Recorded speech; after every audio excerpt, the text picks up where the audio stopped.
Hello बच्चों, myself RB Mishra, my YouTube channel is physics trick. आज को मेरा जो डिस्कशन है very important topic, this is called Newton's first law.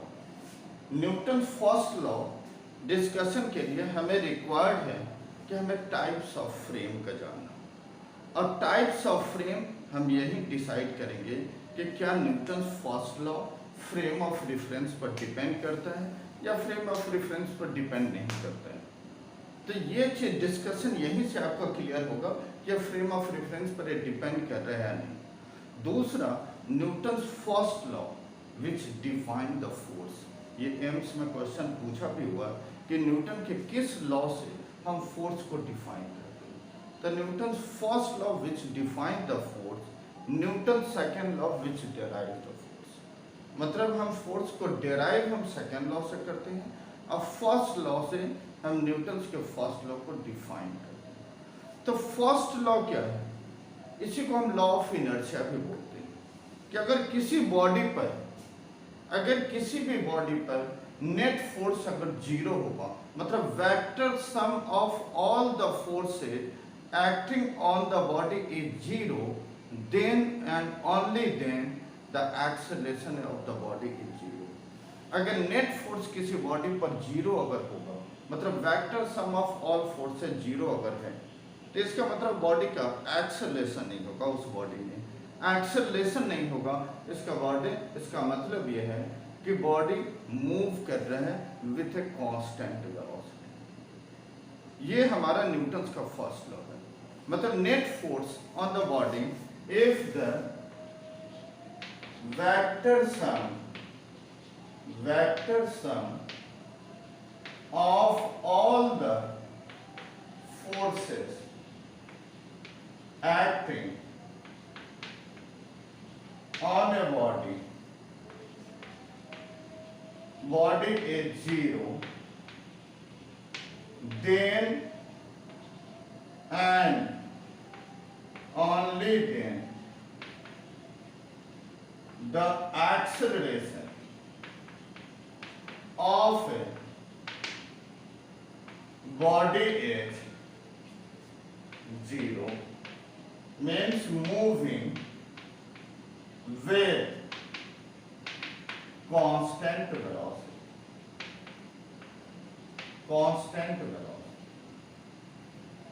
Like हम एक्सेलरेशन को अगर हम डिफाइन करते हैं तो this is called rate of change of velocity.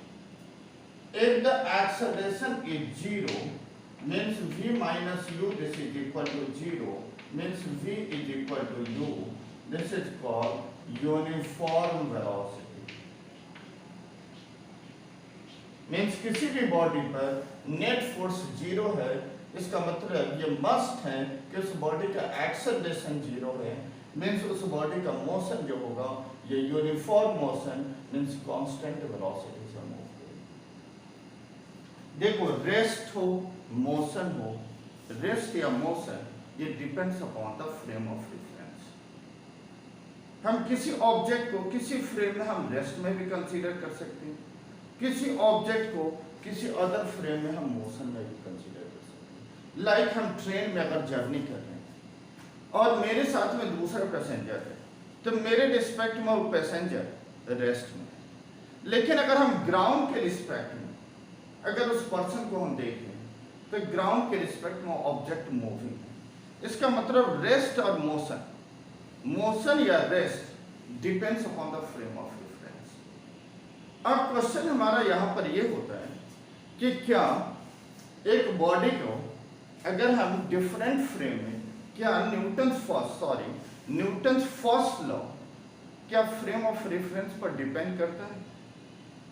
तो हमारा कंडीशन ये हमें तभी हम बता सकते हैं जब हम एक एग्जांपल लेंगे कि क्या ये फ्रेम ऑफ रेफरेंस पर डिपेंड कर रहा है या नहीं, न्यूटन फर्स्ट लॉ। तो बेसिक कंसेप्ट हमारा ये है कि अगर बॉडी का नेट एक्सेलरेशन अगर जीरो होगा, जिस फ्रेम में अगर बॉडी का नेट एक्सेलरेशन जीरो होगा, न्यूटन फर्स्ट लॉ उसी फ्रेम के लिए एप्लीकेबल है। लाइक एक एग्जांपल हम देते हैं। अगर हम यहाँ एक एग्जांपल लें कि एक केबिन है, जैसे लिफ्ट का केबिन, लिफ्ट का हमने केबिन है, लाइक ये सेलिंग है, ये एक रोप से अटैच्ड है लिफ्ट की केबिन, और यहां एक बल्ब हैंग कर रहे हैं, this is the bulb and this is the rope, ये रोप है, और इसके अंदर एक पर्सन है, एक पर्सन ए, और यहां ग्राउंड है, दिस इज द ग्राउंड, और यहां एक पर्सन बी। हमने ये जूम कर लिया कि अगर ये स्ट्रिंग, ये रोप ब्रेक हो गई, मतलब ब्रेक होगा, ब्रेक होगा तो क्या होगा, ये जो केबिन है, दिस इज द केबिन, इसकी एक्सेलरेशन g मीन्स 9.8 मीटर पर सेकेंड के स्क्वायर से फॉल करेगी। अगर ये रोप ब्रेक कर जाए तो केबिन फॉल करेगा किस एक्सेलरेशन से, acceleration due to gravity, this is equal to 9.8। अब हम इसको ऑब्जर्वेशन करेंगे पर्सन ए के रिस्पेक्ट में जो केबिन के साथ फिक्स है, और पर्सन बी के रिस्पेक्ट में जो केबिन के बाहर है। तो सबसे पहले जो बल्ब है एक स्ट्रिंग से हैंग कर रहा है। अब हमें देखना है किस बल्ब पर कौन कौन सी फोर्स एक्ट करती है। तो एक तो फोर्स इसका, the force acting on the bulb is, first is the weight of the bulb W, which is acting downward। Bulb पर एक तो डाउनवर्ड फोर्स होगी जो ग्रेविटी की फोर्स होगी, और सेकेंड फोर्स इस पर एक्ट करेगा electromagnetic force, this is also called tension, और टेंशन की फोर्स एक्ट करेगा ये अपवर्ड डायरेक्शन। अगर वेट, क्योंकि ये बल्ब इस स्ट्रिंग के थ्रू हैंग कर रहा है, ये फ्री नहीं है, तो इसका मतलब एक तो इस पर वेट नीचे एक्ट करेगा, और दूसरा स्ट्रिंग में टेंशन ऊपर एक्ट करेगा।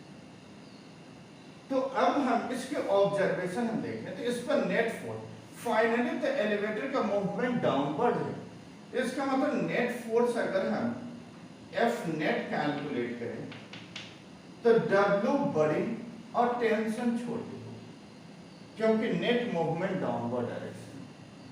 अब यहां पर हमें ऑब्जर्वेशन देखना है दोनों फ्रेम के रिस्पेक्ट में, एक तो केबिन के रिस्पेक्ट में और एक ग्राउंड के रिस्पेक्ट में।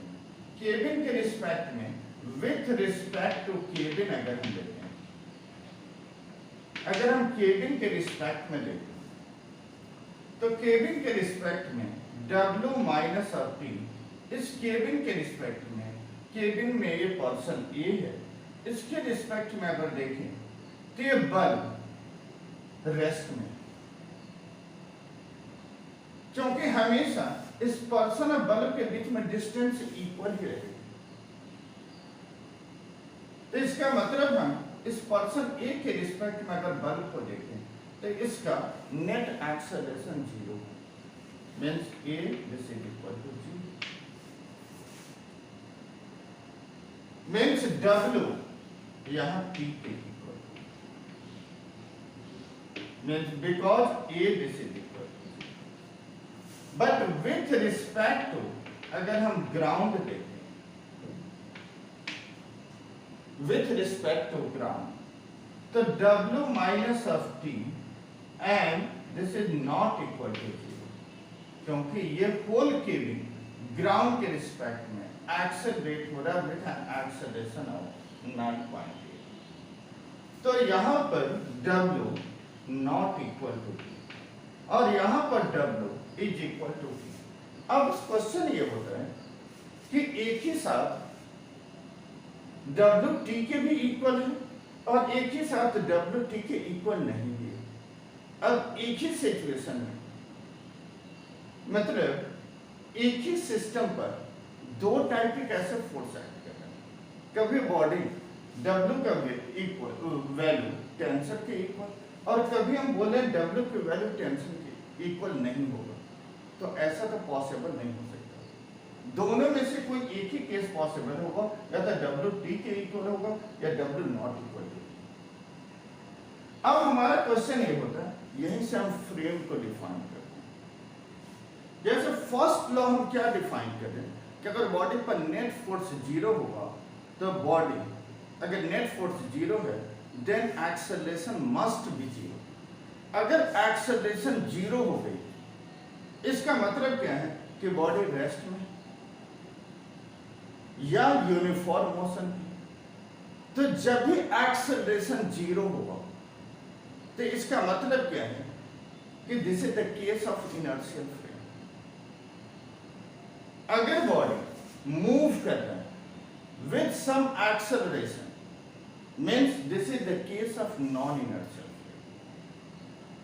तो हमारा net force inertial frame means frame at rest, मतलब हमारा ये बल्ब है इस पर्सन या केबिन के रिस्पेक्ट में रेस्ट में, इसका मतलब उस पर एक्सेलरेशन जीरो है। तो एक्सेलरेशन जीरो कब होगा?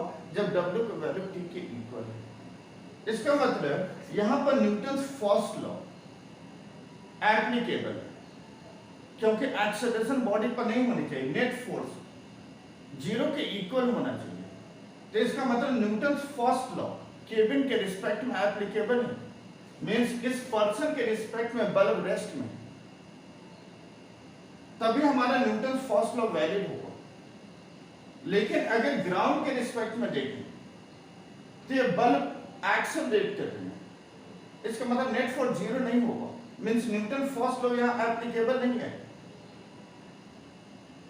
न्यूटन फर्स्ट लॉ यहां एप्लीकेबल नहीं है। इसका मतलब ग्राउंड के रिस्पेक्ट में ये जो फ्रेम है मूवेबल फ्रेम है, लेकिन इस केबिन के अंदर जो पर्सन है इसके रिस्पेक्ट में ये बल्ब रेस्ट में। इसका मतलब क्या है कि जब नेट फोर्स जीरो हो गई, इसका मतलब फर्स्ट लॉ यहां वैलिड है। अब फर्स्ट लॉ वैलिड तभी होगा जब फ्रेम रेस्ट में हो, means non, this is the case of inertial frame. तो यहीं से हम डिफाइन ये कर लेते हैं कि न्यूटन फर्स्ट लॉ, इनर्शियल और non inertial frame, inertial frame means frame at rest और non inertial frame means the accelerated frame is the inertial non inertial frame. तो यहां पर फ्रेम एक्सेलरेटेड है क्योंकि नेट फोर्स जीरो नहीं है, इसका मतलब first law only applicable for inertial frame. First law केवल इनर्शियल फ्रेम में होगा क्योंकि फ्रेम एट रेस्ट। जब फ्रेम मूवेबल होगा, एक्सेलरेटेड फ्रेम होगा, तो this is the non inertial. और यहां net force not equal to zero, इसका मतलब क्या है कि नॉन इनर्शियल फ्रेम के लिए न्यूटन फर्स्ट लॉ एप्लीकेबल नहीं है। न्यूटन फर्स्ट लॉ के लिए क्या रिक्वायर्ड है? Net force is zero. Net force zero means acceleration zero. तो एक्सेलरेशन जीरो कब होगा?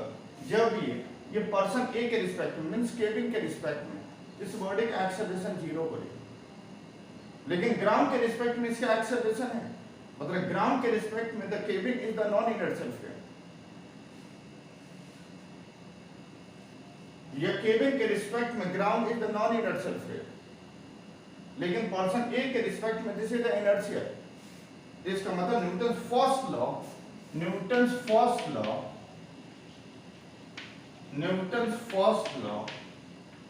is applicable for inertial frame only.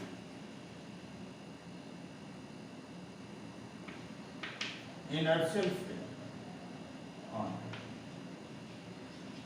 Like इसमें एग्जांपल भी हम लेते हैं, जैसे ग्लास है उसके ऊपर हमने एक कार्ड रख दिया, प्लेन कार्ड हमने रख दिया, और उसके ऊपर हमने एक कॉइन डाल दिया 5 रुपीज, और कॉइन को और कार्ड को हमने एक स्ट्राइक दिया। अगर हम स्ट्राइक देंगे तो तुम देखोगे कॉइन ग्लास के अंदर गिर जाएगी, क्योंकि कॉइन की टेंडेंसी क्या है कि उसको रेस्ट में रखने का। द रेस्ट में रहने के कारण वो न्यूटन फर्स्ट लॉ को फॉलो कर रहा है, क्योंकि वो एक्सेलरेट नहीं करेगा तो कॉइन वो ड्रॉप कर जाएगा। दूसरा हम एग्जांपल इसमें हम लेते हैं,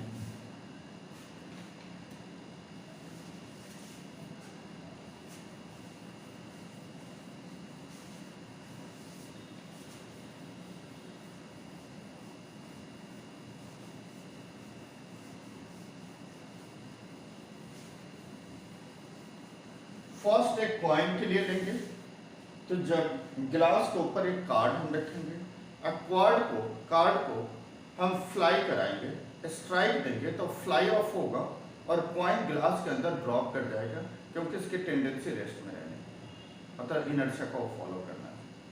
सेकेंड केस में अगर हम देखें, एक और एग्जांपल लेते हैं, जैसे एक स्ट्रिंग है, इससे एक ब्लॉक अटैच और यहाँ एक स्ट्रिंग, ये स्ट्रिंग ए है, दूसरे स्ट्रिंग बी, और इसको यहाँ पर हमने जर्क प्रोवाइड करना है। दो टाइप में हमें जर्क प्रोवाइड करना है और बताना है कि स्ट्रिंग बी ब्रेक होगा पहले या ए ब्रेक होगा। अगर हम स्टैटिक पुल देते हैं तो हमारा ड्यूरेशन बढ़ गई, मतलब फोर्स ट्रांसमिट होने को लिए टाइम उसको मिल जाएगा, तो स्ट्रिंग ए यहाँ से ब्रेक कर जाएगा।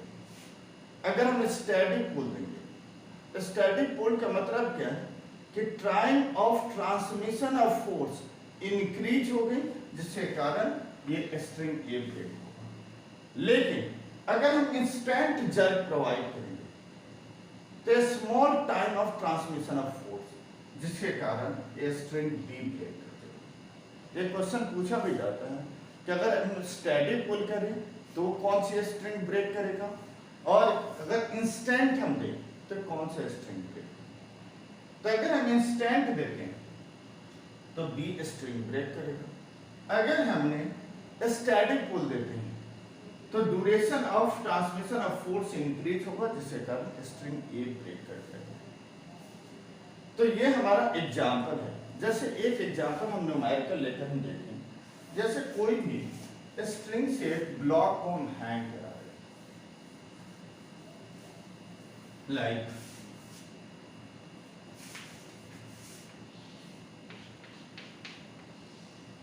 एक हाफ केजी की ब्लॉक, 0.5 केजी की ब्लॉक हमने स्ट्रिंग के थ्रू हैंग करा। अब हमें देखना है इस पर कौन कौन से फोर्स हैंग करेगा। तो एक फोर्स इस ब्लॉक के ऊपर, ब्लॉक इज द सिस्टम। कभी भी जो फोर्स एप्लीकेशन जो हम फ्री बॉडी डायग्राम में हम ड्रॉ करके बताएंगे कि किसी भी ब्लॉक का एक सिस्टम पहले हमें डिसाइड करना होता है और उस सिस्टम पर हमें शो करना होता है कि कौन कौन से फोर्स हैं। तो एक तो फर्स्ट होगा weight of the body, this is equal to mg is equal to mass is 0.5 into 9.8 g, 9.8, this is equal to 4.9 Newton की फोर्स एक डाउनवर्ड एक्टिव इस ब्लॉक के ऊपर। दूसरी फोर्स एक टेंशन, जो इलेक्ट्रोमैग्नेटिक फोर्स टेंशन, ये अपवर्ड है। अब हमें इस पर नेट फोर्स देखना। तो नेट फोर्स क्या होगा, W डाउनवर्ड और tension upward. The net force is this is equal to W minus of T।